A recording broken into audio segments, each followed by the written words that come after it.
Sama gini Pak, gue gak bisa bilang pengenalan akan diri tuh kayak sebuah switch. Ya, itu Gak ada proses tuh kayak kan. kita pencet tombol, gue sekarang udah kenal diri gue loh. Ya. Gak ada.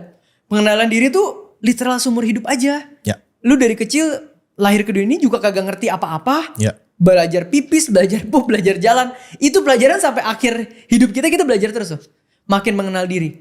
Nah, semakin dalam proses pengenalan diri lu, yang beda kan proses penerimaan lu dulu. Ya. Orang nih tahu kita proses pengenalan diri, tapi questionnya adalah seberapa cepat lu menerima kondisi hidup lu. Ya. Karena kalau kondisi hidup lu gak terima, lu tidak akan mulai kenal diri lu tuh. Oke. Maka itu yang gue selalu bilang, mau lu setiap hari isi otak lu pakai podcast yang bagus, buku yang bagus, quotes yang bagus.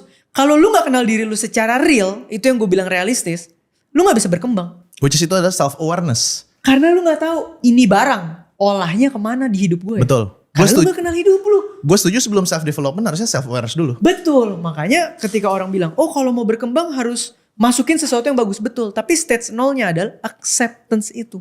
Oke. Acceptance tuh bukan sebuah rasio, tapi sebuah sikap hati. Oke. Sikap hati yang, oke, hidup gue begini, gue belajar bersyukur, gue terima, gue gak mau komplain. Nah abis ini gue bisa ngapain buat maju. Oke. Minimal kalau lu udah punya prinsip dan sikap seperti itu, hidup lu mulai berprogres Pak.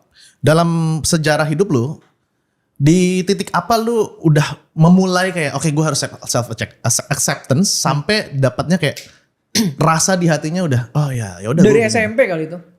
Apa yang lu lakukan? Dari SMP itu lebih kayak ngelihat nyokap gue nangis-nangis ketika minta maaf, nggak bisa bayar uang sekolah, yang udah sekian persen itu nggak kebayar juga. Jadi gue harus nunggu di ruang kepala sekolah. Ya, yang Nggak bisa ujian. Nggak bisa ujian ya. Jadi gue selalu ujian telat. Itu dia nangis Pak. Tiap kali gue pulang dia nangis. Dia ngerasa dia fail sebagai orang tua. Maksudnya gini, bayangin nggak? Gue udah gagal punya anak pinter. Anak dapat beasiswa aja gue kagak bisa bayarin. Oke. Gitu.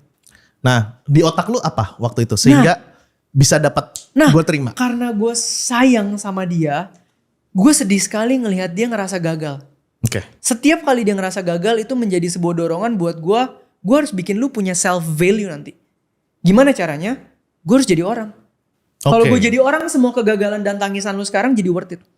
Berarti triggernya adalah lu mau nyenengin nyokap lu. Iya, membuat perjuangannya worth it.